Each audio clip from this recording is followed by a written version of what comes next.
Get everything right? We just did it, right? Two. So we have two application acceptance. Okay. Request for an extension. Okay. Till I get the process. How are you doing it, Claudia? Good yourself? You don't have enough time to hear. Okay. It's just crazy. Crazy. Thank you. I just looked at an office space today right next door. I might make the leap back into the public sector. Private sector, I should say. I know what you meant. Yeah. In the Belknap Mill. That's select. Little office with some shared space on the second floor. So I didn't even know there was anything on the second floor other than Mitchell. They're in there. But they have, I guess, that side of the building. Interesting. But I got too much work on my desk across the town to even think about it right now. All right, so it's 6:31. We'll call this meeting of the Laconia Planning Board to order. We have the roll call, please. Brett Melvo, Here. Gail Denayo, Present. David Bounds, Here. Michael Delavecchio, Here. Edwin Bonas, Here. Claudia Marchese. Here. And Peter Burnett. Yes, thank you, and staff in attendance, and all those people. I don't, should I introduce you, or do you introduce yourselves? I never, I think you should. you really should. Here's the staff, everybody, they're wonderful. What are their names? Never mind. Dean, Rob, Dean, Kalina. yes, Rob and Kalina, the best crew ever. All right. You all should have received the February 5th minutes. If there's no comments or corrections to be made, we can declare those part of the record. Any comments before we make them official? Okay, they're accepted then. Presentations. I guess this one's gonna come from Dean. Master plan implementation proposals. Sounds good. Next. Hey, wait a minute, I know this guy. Good evening. Do this after. Why don't you do this after? Let the applicants get out of here. I don't make these agendas, David. Hey, you do. I just show up and read them. It's my script and I'm sticking with it. Mr. Trefethan, sir, welcome to the podium. Good to be here. So I've been with the city for almost 2 years, or just a little over 2 years now, and for almost all that entire time we've been talking about the master plan. So last year, as you know, we did adopt the land use chapter and the vision statement, and since that time we've had a few meetings of the steering committee to talk about how to implement the various recommendations that are contained in the land use chapter. And tonight, we are going to talk about two proposals that are reflective of two of the recommendations that are in the master plan land use chapter. The first one that we're going to talk about is the downtown zoning issue. And for those of you who are not aware, or if you are aware, the issues with the downtown are many, some of which do have no relationship to zoning, such as the current economic climate, but there are some zoning issues. So currently the downtown area is 4 to 7 different zoning districts, depending upon what you consider the downtown. If you consider downtown to be, say, Court Street to the Winnisquam Bridge and maybe both Beacon Streets, then it's 4. But if you consider the downtown to extend a little bit beyond there in either directions or all directions, then it's 7 different zoning districts. Each district has its own rules. They have different setbacks, different density requirements, different sign rules, and a different list of uses that are allowed. And this creates some situations such as, excuse me, such as businesses across the street from one another have different rules or allowed uses. The example that I've been using for at many different occasions is Canal Street. One side of Canal Street is one zone, the other side of the Canal Street is another zone. Different size signs are allowed on either side of the street. Different uses, slightly different list of uses are allowed on either side of the street. And this does not make any sense whatsoever. So one of the issues is to try to make a level playing field so that all the businesses in the downtown area, whatever you envision the downtown area to be on the same page in terms of subject to the same rules and regulations, same uses would be allowed, same size signs, et cetera, et cetera. The current zones represent historical uses. You have one zone where there's an old industrial complex in it, so it's BCI, business, commercial, industrial, and the idea was you got this big industrial building in the middle of it, and maybe someone will do something that's business-wise with it, and maybe it'll continue to be industrial use, but the zone was created specifically to make the current use or the historical use conforming to zoning. When you go back 20, 30 years when these various zones were made, that was the goal, was to create as many properties within a zone to be conforming to whatever you decided the setbacks and the densities and everything else were going to be. No thought whatsoever about what's best use for those properties for the future. That's one of the things that we're going to try to solve. So one of the things that the steering committee looked at was using the downtown TIF district as an area to look at and this won't fit on one page, but the blue is the parcels or the outline, depending upon how you want to look at it, of the downtown TIF. So it encompasses North Main Street, parts of South Main Street, parts of Union Ave, parts of Court Street, and some of the adjacent streets like Fair or Water Street. This was a great idea to start with, to create a new unified one downtown district, but this raises a few problems. So for instance, when you get to Court Street, in the lower left-hand corner of the map, as you go further down Court Street and you go towards the Belmont town line, there are parts of three different zones actually that are part of the TIF and not part of the TIF. And so if we just stop there, we're going to run into problems. And the same thing happens on the other end of the TIF district, going up Union and Church Street, and along Messer Street. Parts of what is now the downtown River District get left behind, they get incorporated. Parts of the professional zone get incorporated, et cetera, et cetera. So that was the proposed starting point, and which is a great idea, but it kind of recreates the same problem we have now, in that when we get done, we're going to have 2 or 3 different zones with different rules and regulations, and this is what we're trying to avoid. So the proposal, this is one of the recommendations for the 2018 master plan is to reevaluate the greater downtown zones. So here's the proposal, second paragraph there.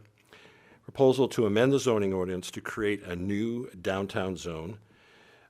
This eliminates multiple zones in the downtown area, subjects all projects within the new zone to the excuse me, same zoning regulations. I've been battling something with my throat for like weeks now, and I know everybody's got the same problem, but anyway.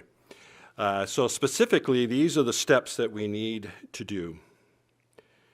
We need to amend Section 235-14, which is the section of our zoning ordinance that defines the various zones in the city, to include a new zone called Downtown District, or DT for short. We can add a Section P, which is the next section available, or, and this is something that needs to be discussed and thought about a little bit, we could repeal or remove sections G, H, and O, which are the Business Central, the Professional District, and the Downtown Riverfront District. We can completely eliminate them as definitions and everything that goes along with them, because they get completely absorbed into the new district. And I'll show you an outline of the new district in a moment. So this is really a housekeeping item, you know, whether we create a Section P or whether we repeal and replace, it really doesn't matter either way. The next thing we need to consider at some point in time, not immediately, is the Commercial Core Parking Overlay District, the area of Beacon Street East and West, and everything between those two streets down to the Winnisquam River is contained in the Commercial Core Parking Overlay District, which basically says we got a parking garage, we have on-street parking. If you're going to do something that creates parking needs when you're in this overlay district, you don't have to create new parking. There's a recognition that there's parking available, and most of these parcels do not have enough land on them to create parking anyway. And then we also need to amend Section 45:C to include the new DT zone as a zone not requiring additional parking creation. That's another level of. So this is the proposed actual language for the Section P, or whatever we decide to call it. Downtown District is designed in recognition of the fact that historically commerce and business tended to concentrate in a central area, and that over the years the area has expanded outward from its traditional center along the major roadways, i.e. Union Ave, South Main, Court Street, North Main. The area also features residential parcels that are transitioning to feature more density or to other uses such as professional offices or personal services. The intent of this district is to permit expansion of existing uses or the redevelopment of parcels to new or different uses.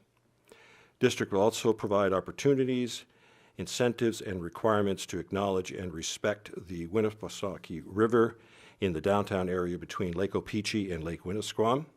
And the river is the focal point in the city's history and heritage and should be a critical factor in any redevelopment within the district. The last couple of sentences there are a direct cut and paste from the current Downtown River District zoning definition. We need to preserve that language somewhere, because right along the Winnisquam River, from basically the Messer Street Bridge to Lake Winnisquam, has been exempted from DES regulations. Normally they would have their 250-foot shoreland protection zone along any body of water in the state.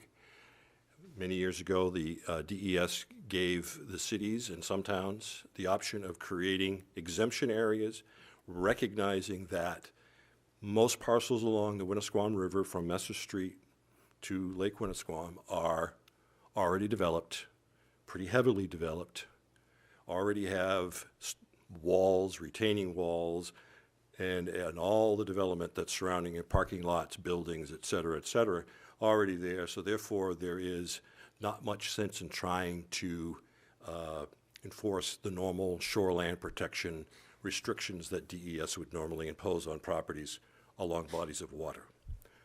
The advantages of trying to preserve open space, et cetera, is already gone because it's already been pretty well developed. So we need to preserve that because whatever we try to do in the future in the downtown area, you're pretty close to the Winnisquam River, maybe within that 250-foot district. So we need to preserve this language so that we can preserve the exemption and not have to go through the normal DES hoops that necessary on many parcels of property in the city, but not necessary in this particular district. As I mentioned, we got to, at some point in time, address the commercial core parking overlay district, and then we have the off-street parking and loading requirements. Section C basically says, and I'm paraphrasing, if you're an existing building in certain districts, you don't have to provide new parking if you're providing you're not adding floor space. If you come in and say, we're going to add floor space, we're going to add apartments, whatever, that may be a different situation. Right now, the districts are defined as being the P, C, CR, BCI, BC, and the DR. And we're going to change, we're proposing to change that to say DT, C, CR, and BCI, because as you'll see in a moment, the BC and the professional zones completely go away under the new proposal. So, and I'm going fast, and we'll open up for questions here in a minute, but let me show you the new map. This, everything in pink, red, whatever color you want to call it,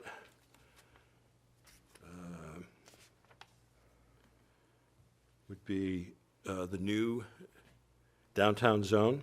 As you can see, it encompasses everything that was in the TIF district, and it also includes everything that was in the DRD district. It also encompasses everything that was in the 3 different professional zones. Those professional zones are essentially from on North Main Street from Church up just past Oak. There's a professional zone between High and Spring Street and behind the hospital, which is basically their large parking lot, but basically the area of the hospital and some of the residential areas that are directly surrounding the hospital was previously the part of one of the professional zones. The idea being that some of those buildings are or could be converted to professional office space, perhaps doctor's offices or support type services for the medical community. There's another very small professional zone around the 2 courts down off of Academy.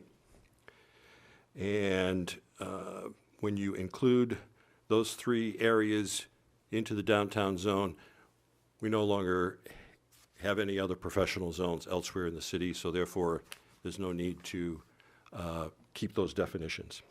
Same thing occurs with the BC, which is basically everything between Beacon West and Main Street. And so all of that area is encompassed into this new zone. And just to give you an idea, we're also including everything along Court Street that is currently,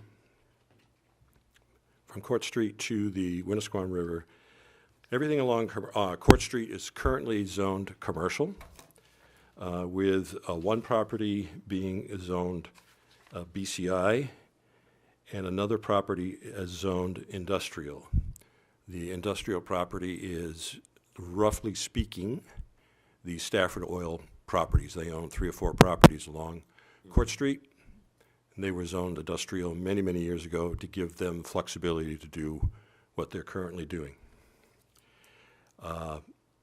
It makes no sense, in my opinion, and the steering committee has discussed this, it makes no sense to have the businesses that are along Union Avenue from the Main Street intersection up to approximately Guilford Ave, and from on the Court Street properties from Main Street to the Belmont Town Line, to have them be different rules and regulations than the downtown businesses.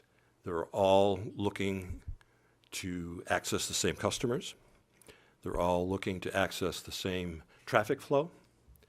And it makes sense to try to lump them all together, put them all on the same page, level playing field, and have the same rules and regulations. So before we go into the next thing, I'm going to pause here for any questions on what we are proposing for the new downtown district. Is the downtown river district being incorporated into this? Yes, yep, And there will no longer be- 100%. There will no longer be a downtown Downtown river river. district in name, but the regulations and the special exemptions that go with it right now will move follow it. into the new downtown district, Thanks. correct? David? Why wouldn't, or this is a consideration, but we could consider running the downtown district, the whole length of Messer Street, right up to the intersection of Messer and Union Avenue of the Irving, and I We could. Let me just move the map up that way so everybody can see that. Traditionally, that's the boundary of Laconia and Lakeport. Irving Street, actually. You're right. I mean, Obviously, all everything- that property is like the kind of property that I would think would be subject to performance zoning. Yeah, and there's some vacant commercial right there. There is. And we could consider doing that now, or we could, at any point in time, you could always expand the boundaries of the new downtown district to include additional properties as you see fit. I mean, there's nothing cast in stone here. This is a dynamic boundary. The reason I bring it up, because you've divided up, if I'm close enough to the mic, you've divided up, and I think you've done a really good job, by the way. I'm not being critical. You divided up the Lakeport performance zoning and the downtown performance zoning.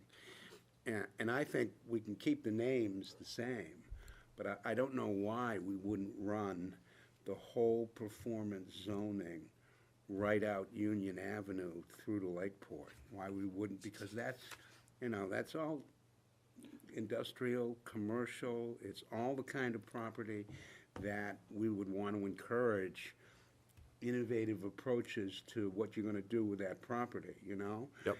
We've got, Circle K or Irving has that big empty lot, just as you come up to the end of Messer Street. Yep. There's where the old auto parts store used to be, there's an empty lot there. And if we ran the performance zoning from Messer Street all the way into Lakeport, and I don't care where we cut it off. It's Lakeport if you're past Cantons or before Cantons, or it's downtown district, wherever we cut it off. But it seems like that whole area is ripe to be part of the downtown performance zoning area. That's my thoughts. Okay, and I understand what you're saying, but I want to just make a little distinction here. So we're going to get to performance zoning in a moment. This zone that's being proposed is really a separate entity from performance zoning from the standpoint of we still need to create what people would consider to be a traditional zoning district with all the regular, you still have your use chart and your sign regulations and everything. The idea, though, is to take these 4 or 5 or 6 or 7 different zones that we now have, Put them all into one. put them all into one, have one set of rules and regulations. Not eliminate, but say.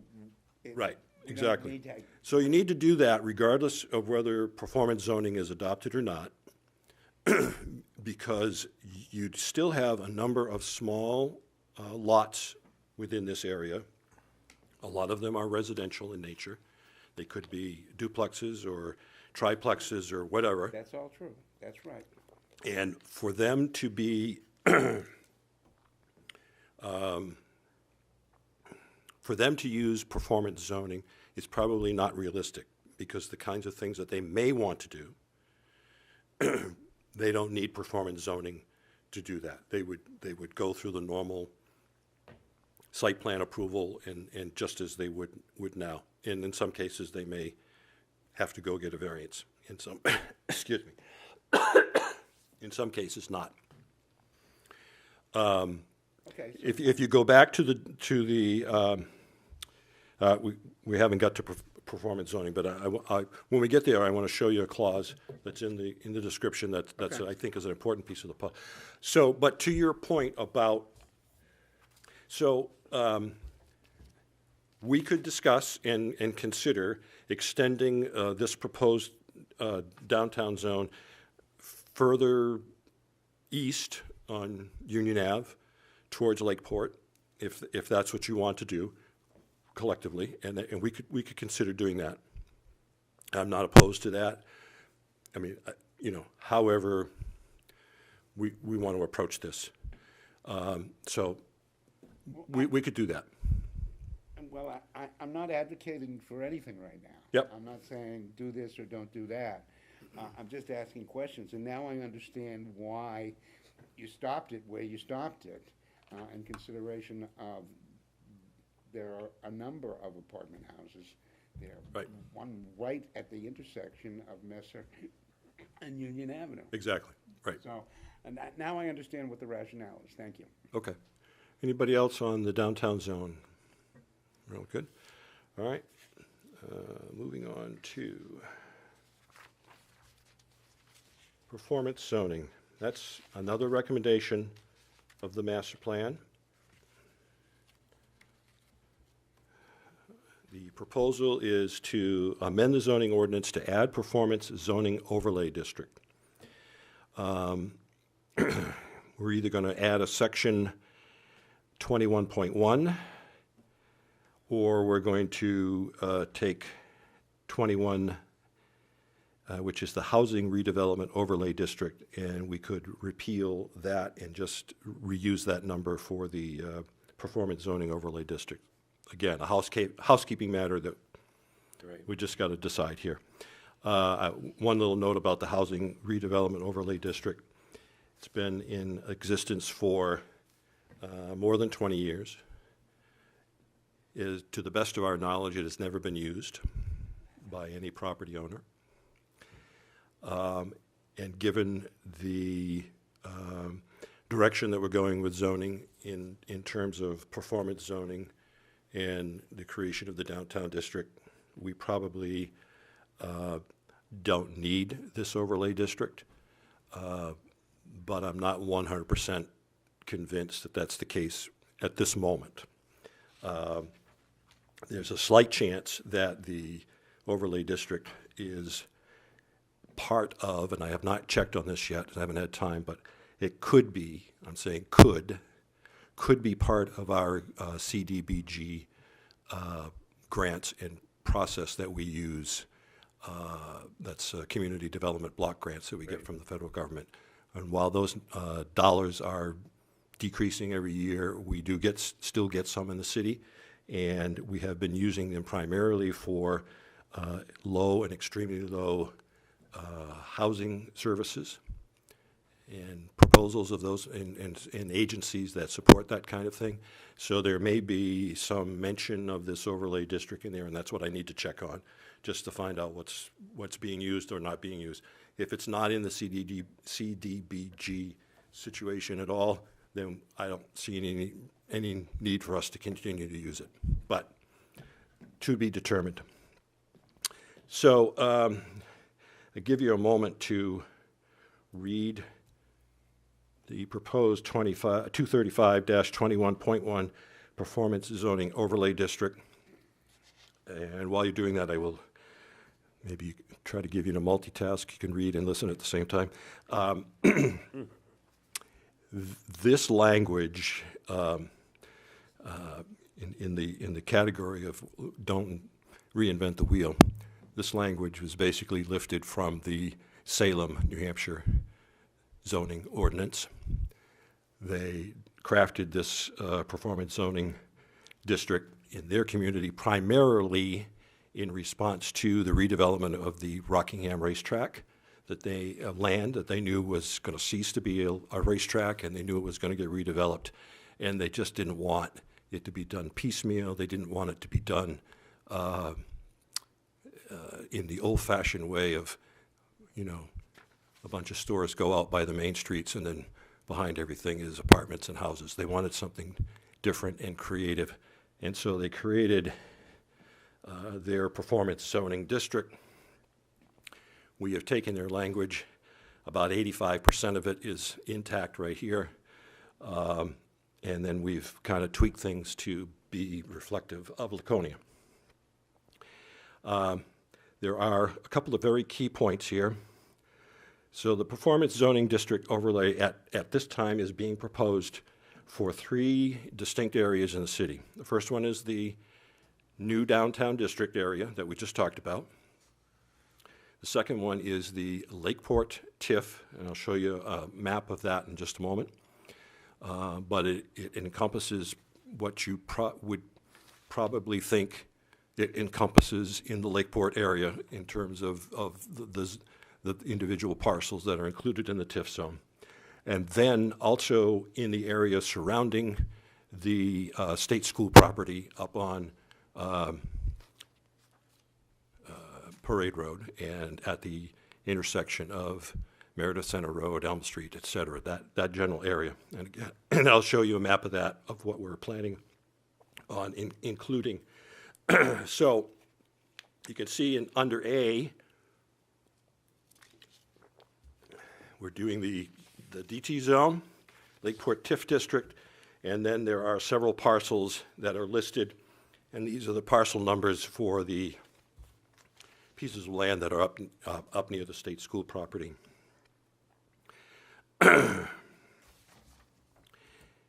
There's a couple of key points here. This is a different way of doing presentations to the planning board. Essentially what it means under performance zoning is a developer would come in, propose to buy a piece of land, whether it's some or all of the state school property or an adjacent piece of property or potentially other properties included in the downtown area or in the Lakeport area. And instead of using traditional zoning rules and regulations, i.e., we got to have a 10-foot setback, and we can't be any taller than 35 feet, and we can only do this, we can only do that, they would come in and they would give you a proposal. We have this property, we have this building, this is what we want to do, and this is why it makes sense. And essentially, the planning board would be tasked with agreeing or disagreeing that this makes sense. Never mind what the rules are for the underlying zone. Does this proposal make sense? And if you say, yes, it does make sense, you would be granting a conditional use to do that use, to do that proposal. It does not override environmental concerns. Our wetland buffers would still be intact. It does not alleviate anyone's concern over traffic generation, water and sewer usage, any of those things that you would be concerned about in any other normal development. Does not alleviate any of those requirements.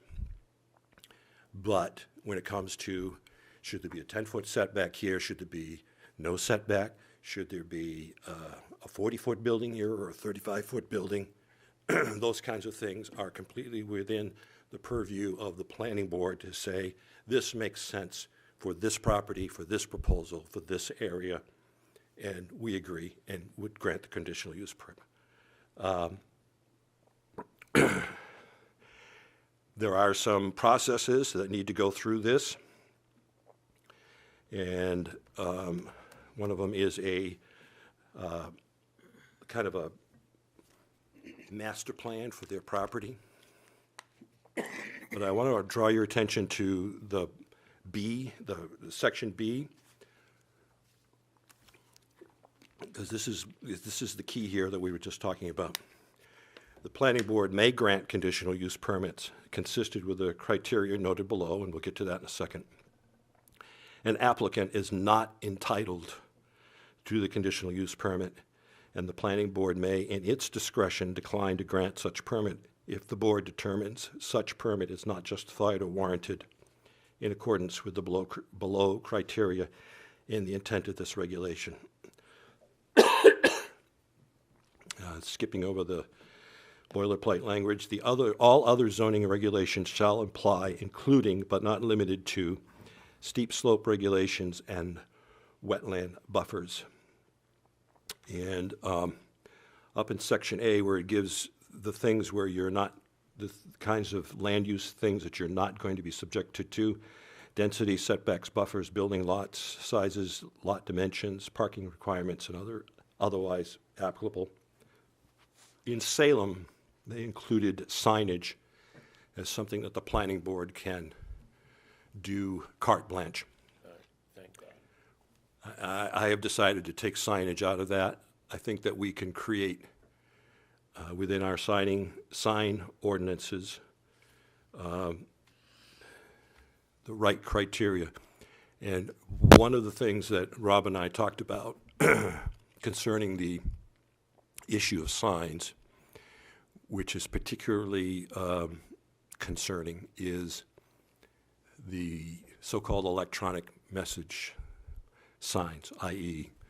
those big, bright electronic signs that are out there, that we have several of in the city because they got put in before we had an ordinance against them, or and we do have a couple that were put in but are under the ordinance, and for instance, they don't change their message very often. It's like a 3-minute time limit type thing.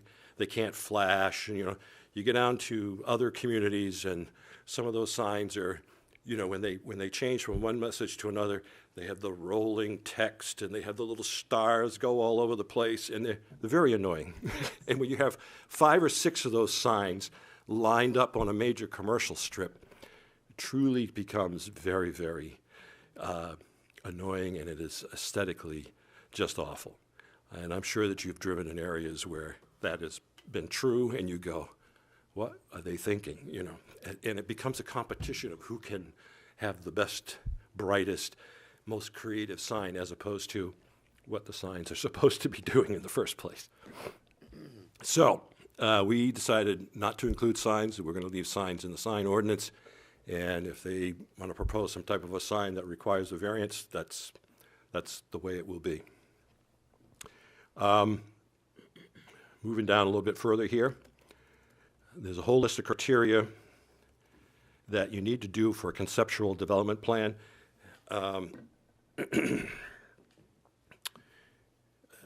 When you have a piece of property, say like the state school property, and a developer wants to go in, there's 200 and some odd acres up there, a developer wants to go in and say to the state, we want to buy 50 acres and we want to do X.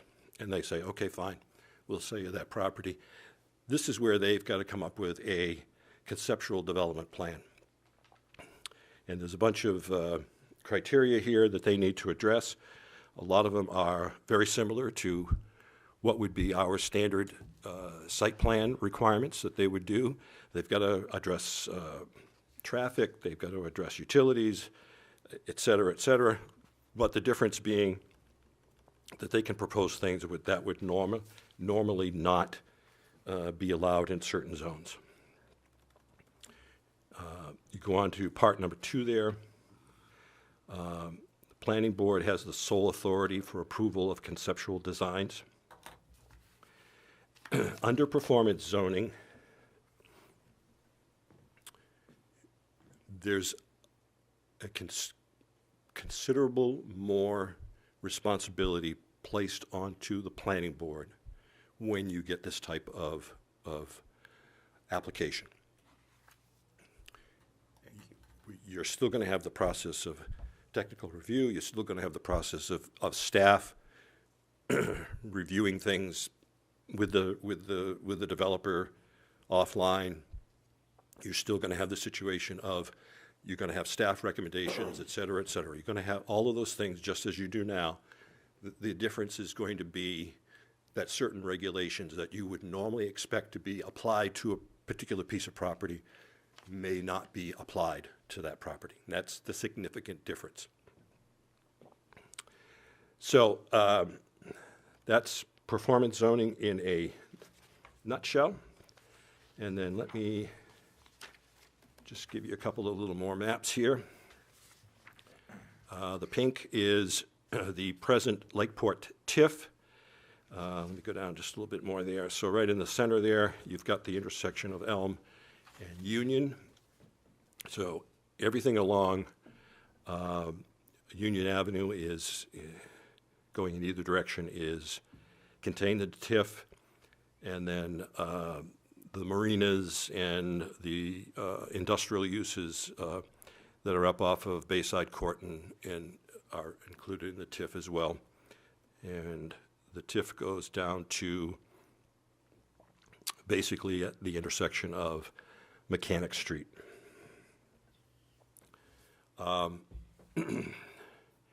So there is no rezoning proposed for Lakeport, but taking the TIF district and saying we're going to also do performance zoning overlay on the same outline as the TIF district to try to spur and encourage redevelopment in that area. And then, but David's comment about potentially joining along Union Ave, you're only talking about maybe 1/3 of a mile that we're talking about right now that's between the two proposed areas that performance zoning would be allowed, and it's all zone commercial anyway, so that certainly is something to consider. And then the next one is the state school property area. You can see the intersection of Elm Parade and Meredith Center Road.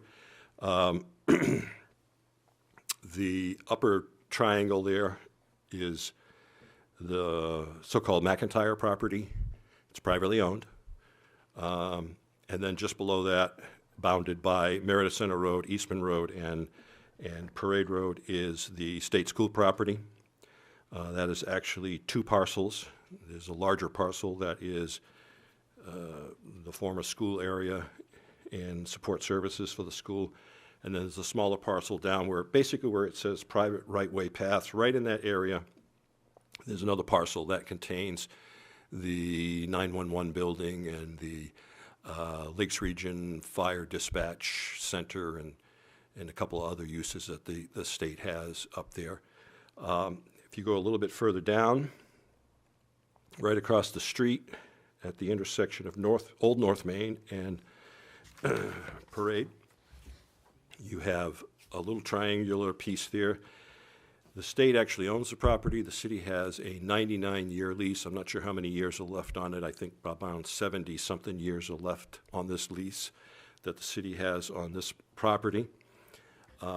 It's a relatively flat and open parcel, so it's very ripe for development. And the people have been talking about whether they're going to include that in the state school property or not, and just exactly what we're going to do there. But in terms of performance zoning, we think that it's ripe. And then going a little further down North Main Street towards the intersection of Lexington Drive, there's a present very large parcel that is already zoned commercial, and there's 3 other smaller parcels kind of intermixed in there. As you can see, they're already all zoned commercial. So they could have the option of using traditional zoning, or they could use performance zoning in that land. That large piece of land in particular has a lot of wetlands on it. It would be a difficult property to develop. And performance zoning might be the kind of thing that is needed to develop a property like that, in that they can concentrate a lot onto the usable land and then preserve as much of the wetlands as possible. So that's the performance zoning in a nutshell, and the 3 areas that are being proposed to use it in. So, any questions on performance zoning or the three areas? Peter? Procedurally now, you're introducing it tonight for discussion. You're not seeking a vote on anything tonight, are you? You are, aren't you? So you have two options. The answer to that question is yes. Option number one is my preferred option. It is the steering committee's preferred option. And that would be for you to discuss, if you so choose, but vote to refer to a public hearing at your April meeting. In the meantime, we will take this information and get it posted on the website so that anybody else that wants to look at it can do so easily. We will, in addition to doing the normal public hearing notices that we're required to do normally anyway, we will do a little bit of an outreach to the media to try to get a little informational buzz, hopefully going on what's being proposed, and try to drum up comment, whether it be people submitting comments by email or by coming to the public hearing in April. So that would be option number one. Option number two would be you could discuss and make suggestions to staff and say, we want to tweak this a little bit, or we want to think about this a little bit more, and we just revisit at the April meeting, and then hopefully at the latest, after the April meeting, you're ready to go to public hearing at that point in time. So those are your two options. I'm just, the reason I ask is because the Master Plan Steering Committee meets again tomorrow night. Correct. These ideas were first broached in that context of that committee. Right. And especially regarding the downtown zone, the rezone. I certainly would think this board would want to get input from that committee, just because of the composition of the committee and the expertise of the participants. The other thing too is, one thing you said, which I think is a good way of looking at it, is that performance zoning, if you look at it, is basically encouraging developers to create a master plan for their own property. Right. And I think that's the tie there to our master plan, the city's master plan, is vital. And that's what we, I mean, I believe the decision to continue to meet after the master plan revision was adopted was precisely for the reason of parsing the ideas like this. You guys did a tremendous amount of work, but I don't think there's any harm in kind of giving the process another month, and then when everything has been parsed, then notice it, then have a public hearing. You don't want to notice it until you have the sort of the final version. You want to be as close as you possibly can be to being final, correct? And then the planning board would have to make a recommendation to the city council, because I believe that only the council, as the legislative body, can adopt the, any changes to zoning or adopt performance Correct. zoning. In this instance, it's a first stop is the planning board, and the planning board makes a recommendation to proceed or not proceed with it. And if you say yes, proceed, then yes, we go to the city council for their approval. Right. They will probably have a public hearing on it. Probably. Right? So, okay. Well, I'm just throwing it out there. I don't have a preference either way. And Trying to think it through. there's another option kind of in between there, and that is at some point in time, instead of just waiting for the next regularly scheduled meeting, I know how everybody loves meetings, you know, we could schedule a special meeting to do either a public hearing or discussion or, you know, whatever you wanted to do. Yeah. David? Is there anything, first of all, I wasn't at the last steering committee meeting. And when I wasn't there, things got done, so we should consider leaving me out of all future meetings. But So noted. is there anything stopping us or preventing us? Suppose we took a vote tonight to recommend to put this to a public hearing. to adopt this conceptually tonight and put this to a public hearing. Is there anything stopping us from tweaking it? In other words, addressing whether we should include performance zoning all the way up Messer Street to and down Union Avenue for that third of a mile? Is there anything stopping us from doing that? No, there is not. It becomes a matter of, when you have the public hearing, the information that is available to the public to make their judgment on and to make their comments on, okay? That's what needs to proceed to the next step. Within, some typos or some tweaking of wording you could do, no problem, and still go on to the next step without having another public hearing. If you take the step of adding additional, a third of a mile of, say, Union Avenue and the immediate surrounding properties into the performance zone overlay, then I think that would require a second public hearing at this level, and also before you go on to the next step, which is the city council. Were you at the last steering committee meeting? I was. What was the recommendation of the steering committee as to whether to move this forward in the time frame that you're suggesting, that is, scheduling it for a public hearing in April and presumably making a recommendation to the council after that public hearing to adopt this type of zoning? What? That was the hope. That was the aggressive, optimistic timeline.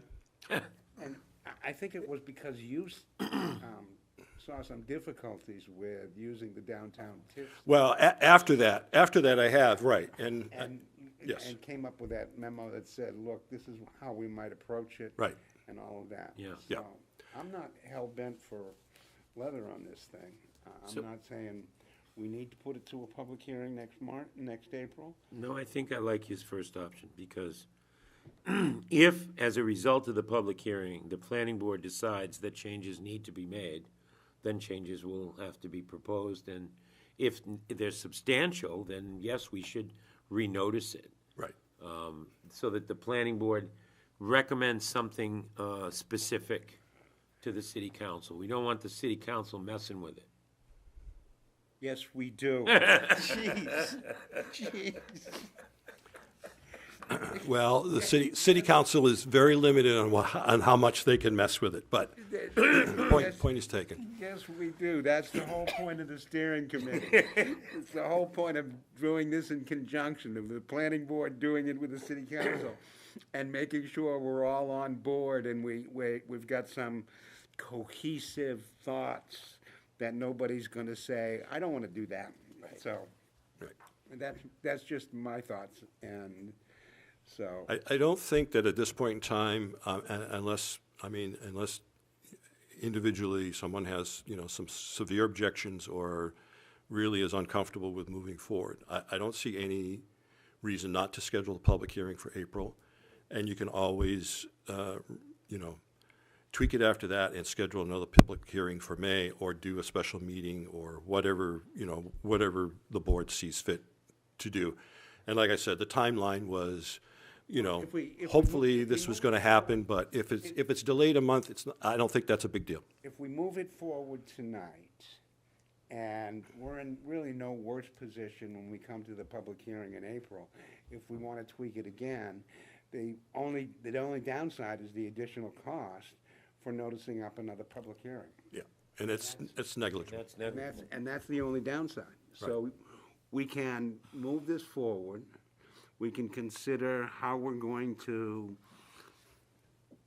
treat the downtown, the performance zoning district, whether we're going to move it out along Union Avenue, how we're going to do that, whether we might want to consider some kind of a buffer in the area that you've identified. I don't know which parcel's number that, but along Shore Drive, just to protect those people down who've got. Yeah, we're not encroaching into Shore Drive at all or anything like that. Well, the property that you identified runs right up on it. I don't know what kind of a buffer is there, Well, but, that's sort of the backs of the lots, right? yeah. That's the back So I don't think there's a development potential there anyway. When you're coming up on the areas next to Lexington Drive, that doesn't matter, but when you're coming up to the real residential sections of, well, far end of Shore Drive, some kind of a buffer may make a difference. Yeah, what we're proposing is the properties that abut New Salem and Fair Street, and they're already zoned Commercial. some form of commercial at the present. We are not proposing any properties that front on Fenton or above that. The only, there's two areas that are now not some form of commercial that is being included, and that is the area in Keyser Court and Bay Street. Right. Which is There are mixed some, use and- there are some residential properties there. And then the other area is up, I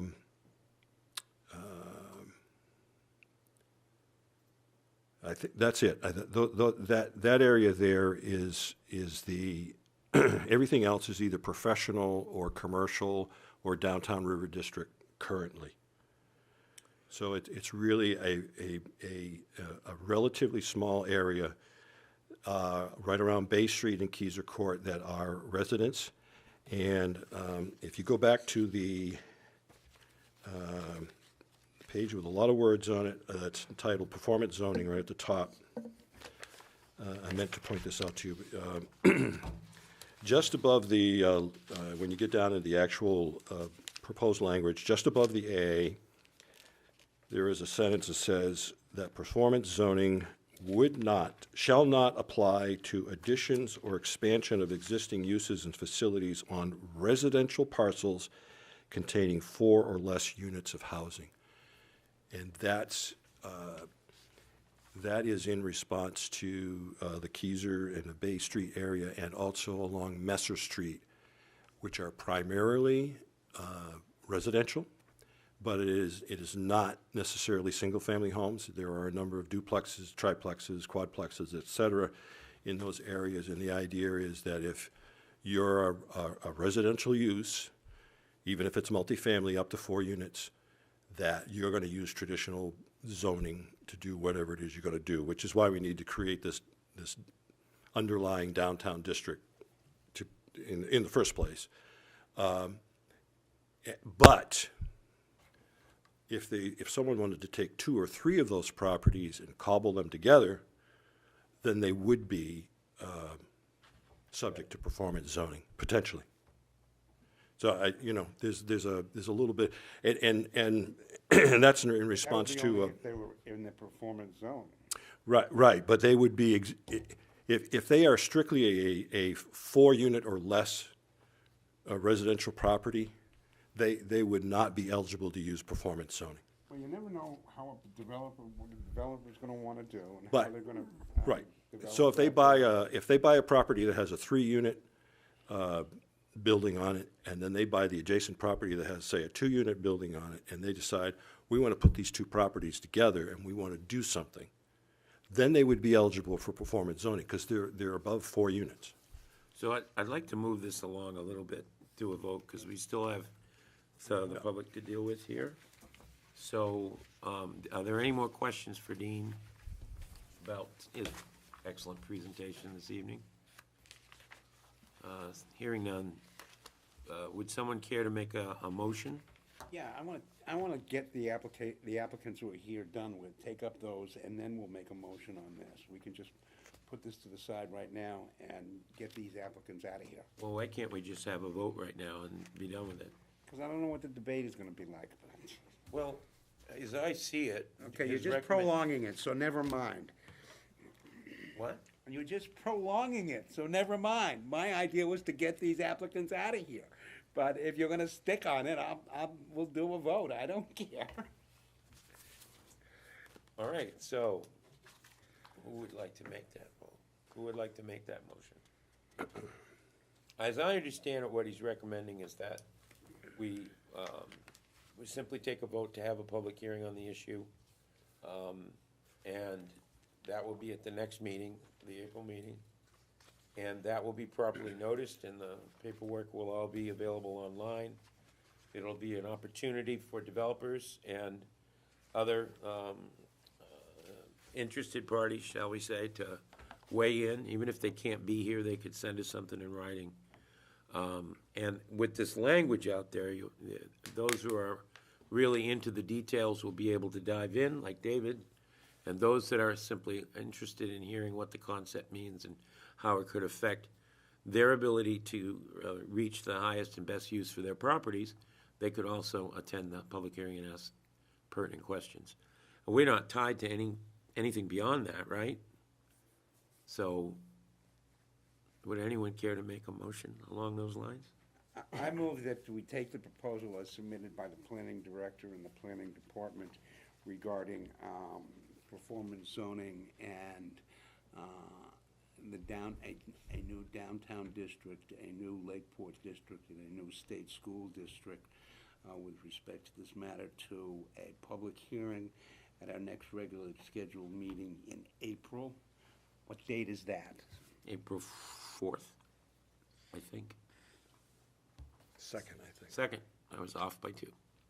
Second? Is there a second for Counselor Bound's excellent motion? I'll second it. Seconded by Ms. Danielle. Is there any further discussion on the motion? Sensing none, all those in favor, please signify by raising your hand. Opposed?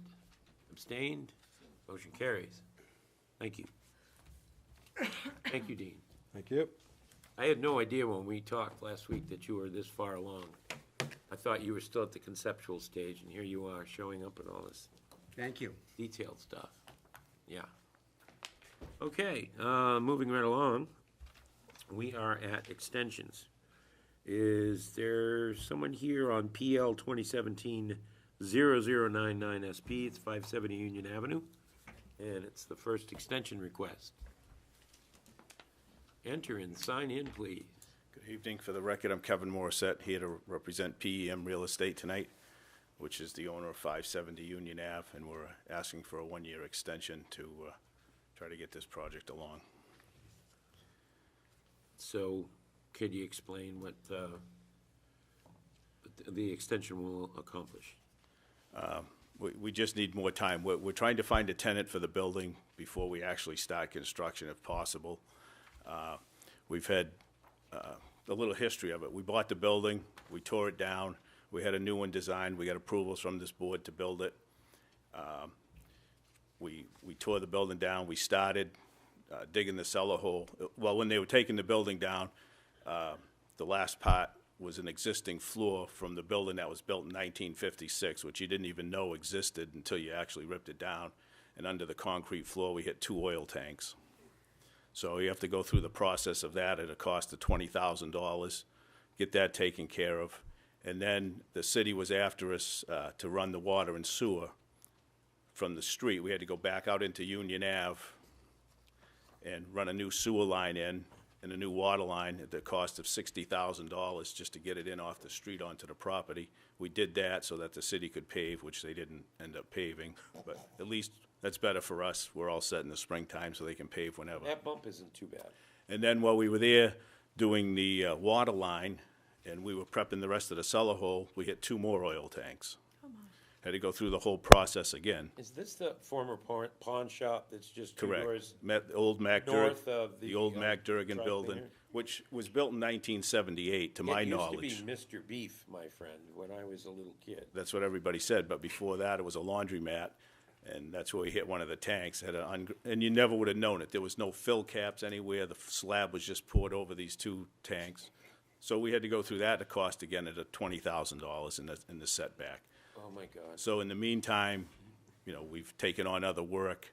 We put 2 8,000 square foot buildings up in the Lakes Business Park, and we're about to put 2 more buildings up in the Lakes Business Park. So we're very busy in construction somewhere else, and if we could find a tenant that would like to, you know, commit to some space, then we'd get that building up. If not, then we've had our fair share of setbacks on it, and we need Sure you another have. year to get it done. Sure you have. Well, you've certainly been diligent. Are there any questions for the extension requester? Mr. Morissette? All right, well, does anyone care to make a motion on this issue? I'd make a motion that we grant Mr. Morissette PL 2017-0099 SP 570 Union Ave an extension for 1 year for completion of this project. All right, is there a second? Second. Second by Mr. Mello. Is there any further discussion? Sensing none, all those in favor signify by raising your hand. Opposed? And the motion carries. Very good, thank you. Thank you, Mr. Morissette. Love to hear more about the Lakes Business Park sometime. I thought that was dead in the water a long time ago. It's good to see. Yep. Okay, next on our agenda, if I can figure out how to navigate this thing. Look at that, it actually came down. We have a public hearing scheduled on PL 2019-0016 SP. It's 45 Endicott Street North, Boardwalk Bar and Grill. A proposal to add 27 parking spaces. Is the applicant here? He is. Come on in and tell us who you are. I'm Mark Moser. I'm the engineer for the project, and I'm representing the owners of the property. Good to see you, Mr. Moser. Thanks. So they're proposing 27 parking spaces. The property is located over by Weirs Beach. It's currently an existing seasonally used restaurant. And we've addressed stormwater by utilizing porous asphalt to control runoff. And we've installed a berm, an earthen berm, to redirect any stormwater runoff or snow melt from the parking area, which, by the way, would just be used seasonally also. And, the project plans were approved by DOT last month for a driveway permit. Okay. What is the business that's on this property that needs the It's- 27 spaces? It's currently a seasonal restaurant. Is this where opens in the the Italian summer. grill was? No, it's a burger Street. place, I believe. Boardwalk. Oh, okay. Gotcha. Okay. Yeah, are there any other questions for that applicant? Wait a second. I'm trying to find the, oh, here we go.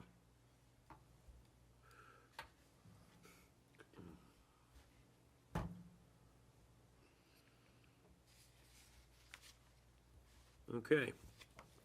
Well, why don't we have a public hearing, and then we'll hear from the staff. So, 7:38 PM, we're gonna open the public hearing. Are there any abutters here on this proposal? Any abutters? This is 45 Endicott Street North. Okay. Any members of the public?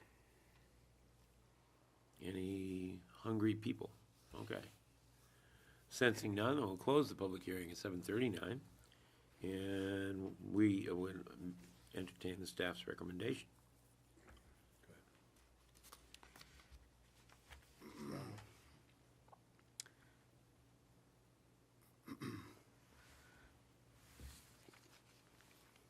Staff went through and reviewed everything, and we went through any drainage issues with DPW, and we didn't have any issues. Well, the only issues that we had were addressed by the applicant. Other than that, there was no other major changes to the site. There's no changes to utilities or any other items of large consequence. There's no lighting changes for the plan. So we're kind of recommending that kind of the standard conditions apply for this plan, with the final plans due in March 5th of 2020, with the completion date out a year as well. And the standard conditions apply. The only addition to this one is we kind of wanted DPW to go out there at the start of the work with conservation, just to make sure that any erosion controls and any site drainage issues were going to be squared away and mitigated, so that we had a good starting point from where they were starting the project and where everything was going to end. Yeah. So now that I have the right property in my head, this is a slope, and most of it's already covered with an impermeable surface, right? right, it is on a slope. There's a paved area, so the water's kind of coming down that way anyways. They've kind of addressed all of that with pavement and the addition of with the porous pavement. So we're kind of thinking that should cover any of the additional water runoff that the paved area will create. So how much more impermeable surface will there be up there? I mean, are they paving along, because there's a lot of pavement already in that lot up there, right? So the new pavement is half normal pavement and half porous pavement. Oh, okay. So it was designed to infiltrate the 50-year storm, which is part of your regulations. Which we're having every 10 days now. Well, we're supposed to kind of figure that into our process now, a little bit. Right. Why is it just half? Why is it just half permeable? It's half because the structure of the pavement is such that you don't need to put 2 feet of aggregate underneath the entire parking area to handle the 50-year storm. Just the downhill side Yeah. needs it. Right, and the other thing you want to do is get the porous pavement above the water table. So you want to get it up on the high side of the parking lot. Gotcha. Okay. Other, So yeah, state of New Hampshire DES does permit that. It's an acceptable They don't have to practice. light, no. sure. Are there any questions for staff or for the applicant from the board? There's a sidewalk there, right? Once you come Yeah. out of it, it'll be- okay. Yes. There is. It's actually a frontage road. Yeah. Okay. Does the board want to add something in regards to the approval of this to encompass the DPW and conservation to go to the site? But I've got that in as part of the conditions to be completed prior to site work. Okay. So that's already in there. Yep, I already added that in there as a recommendation for approval. Okay. Conditions applicable. Okay. I'm not seeing it. It's under 2A to contact Laconia Planning and Public Works to schedule an erosion best management practice inspection. Oh, gotcha. Miscellaneous? Oh, there was a conservation one, that's the one I was missing. Yep. I don't know where that So we added that in there so that Krista wanted to go out there with Evan just to validate the site conditions prior to start, so. I think it's a great idea. Yep. It's good to see. All right, any other questions for staff or for the applicant? Sensing none, then Chair would be happy to entertain a motion.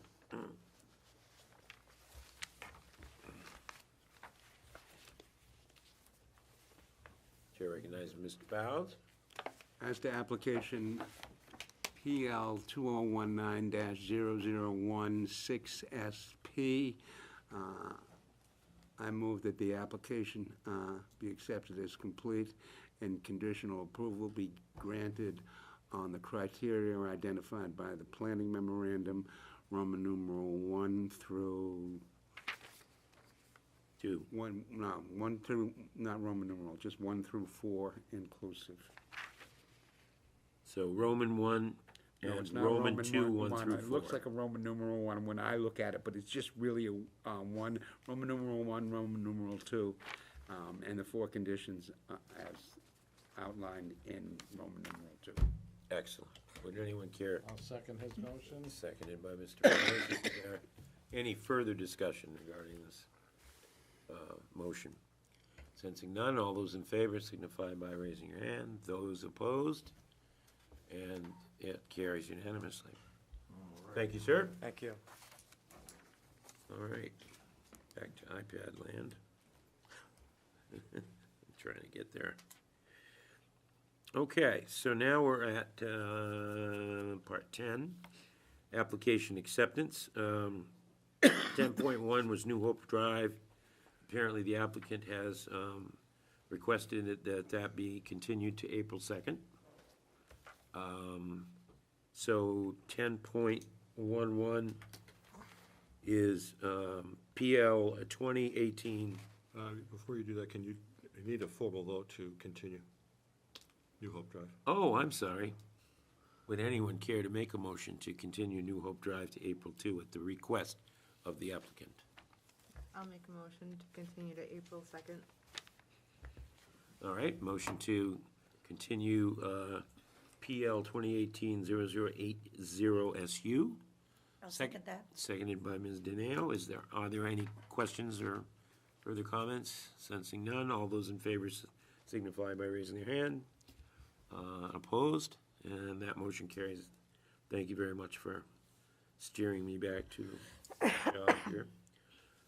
As I was about to say, PL 2018-0105 SP and 0110 SU is 135 Weirs Boulevard, Boulevard Commons, so-called. It's a proposal to change the 3rd unit to residential in a multifamily building and an internal adjustment between all the units. And this one was continued from January 8th. Is there anyone here? Look who's here. My name is Jim Fodoraro. Hi. I purchased that end unit, and I'm trying to get it converted to residential. Okay. What is this building, Boulevard Commons, 135? It used to be Poggers Bay Bait and Tackle. Oh, yeah, okay. Used to be part of the what? It was the Poggers Bay Sporting Goods years and years ago. Oh, yeah. And there's a little stacked campground Yes, up there is. above with all those little mini camper thingies. Yes. And the end unit on the Left. left. Okay. Any questions for the applicant about this?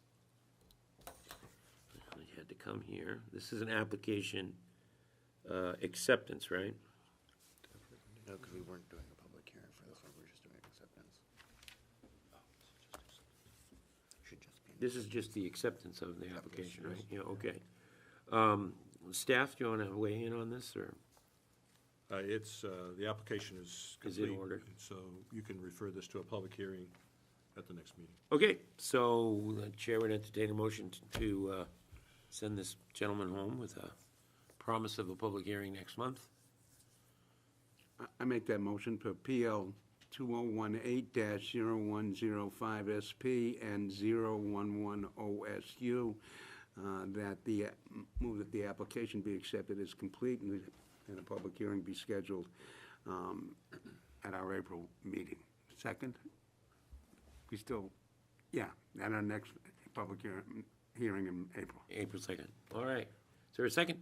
I'll second that. Seconded by Mr. Neal. Is there any comment or further discussion? Sensing none, all those in favor signify by raising your hand. Those opposed? Another unanimous vote. Do I have Thanks. to come back in April? Yeah, in April, what'll happen is that there'll be an actual opportunity for your butters who will be noticed to come in and tell us why this is such a great idea. Okay. So, make friends with your neighbors, and we'll see you next month. Okay, I'll make sure I'm nice to them. Yeah, it's great. Thank you very much. So I guess next time I should listen to Counselor Bounds, because we could have gotten all this stuff out of the way and then spent the rest of the time discussing and I don't expect debating. you to ever listen to me, so that's okay. Well, yeah, we don't have to discuss all our past dealings here in this forum, sir. Sometimes you are right. I'm simply acknowledging that on the record. There's still one more. You got one more? I know. Okay, all right. Davidson, PL 2019-0017 SP, 195 Davidson Drive, Southdown Shores Boat Club. Proposal to replace a steel boat pallet rack system in kind and site work. In kind meaning with the same thing? Same number of berths. Okay. So is the application all in order? It is, they're ready to go. Should anyone like to make a motion to schedule this application for public hearing next month? I take it the applicant's not here? Not that he needs to be. Does not. Not really needs to be here for this, no. These are the racks that are right down by the railroad tracks, right? Yep. Now, they're not gonna impede the future progress of the WOW Trail, I hope. Nope. Same property, they're just gonna put in new racks and rearrange their configuration. Okay, And I think they're paving some of the area as just well. changing deck chairs on the Titanic. Yeah. All right. And anybody, I'd like to approve PL 2019-0017 SP, Amendment 1, to be heard at public hearing on our next meeting on April 2nd. excellent motion. Anyone care to second Have to Mr. accept Nail's it as motion? complete. Second. Seconded by Claudia. Any discussion? Do we need to accept it as complete? That would be that was the intent of the maker, I believe? That's the intent, but I should have said that. Yes. Okay. So, to accept it as complete, schedule it for public hearing, to be completely precise. All those in favor? Opposed? It's done. Liaison reports or planning department report? I think we've talked enough I was tonight. gonna say, you want that podium again, dude? No, Okay. LRPC. Heard enough of you. He's met his quota for the night. LRPC, I received notice that of my official appointment, and I'm awaiting notice of the next meeting of the planning commission. I'm looking forward to that. I wanna see what, I haven't had any dealings with them in maybe 20 years, and they used to be a wonderful resource, and I hope they still are. So we'll check that out. Conservation is not here. City Council, David, anything we should be thinking about? Nope. How's the colonial thing going?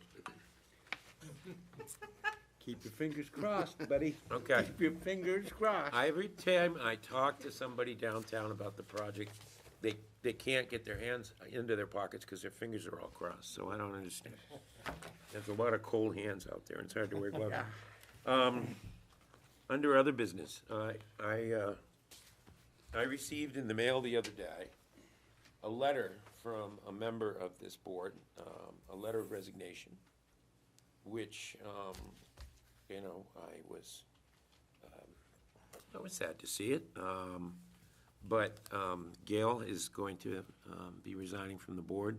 I don't know who needs to accept your letter, but I thought I want to take this opportunity during the meeting to thank you for your service. How long did you serve on the planning board? 12 years. 12 years. Well, that's worthy of applause. I think 12 years on the planning board. So, Your last meeting? Yep, this is my last meeting. is there anything that you would like, any last speech you'd like to make? I've enjoyed this, and it's been very informative. And I thank all the board members, the other board members that are no longer with us, and the ones that are the current ones. Also the planning board through the different heads of planning. It's been enjoyable, it really, and very, very informative for me as a taxpayer, member of the citizenship of Laconia. Very informative.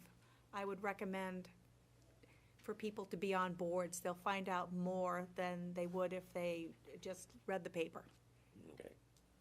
Well, thank you again. Now, your seat is a city manager appointment, is it? Yes, it is. Okay, so we'll be awaiting further news from that. But again, thank you very much. That, it takes a remarkable kind of person to be interested in doing this sort of stuff. And it does benefit the city as a whole, not just the applicants that stand before us. I really do believe, so thank you.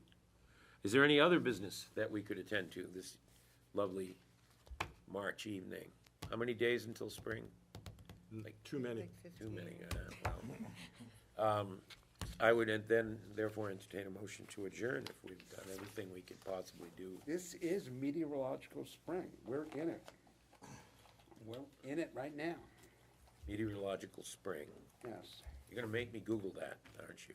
It's a new one. You gotta watch the Weather Channel. It's not like the silent, it's not like the silent spring, right? After 10 years of that, I'm good. Make Okay. that motion, we Motion to adjourn. adjourn from the vice chair.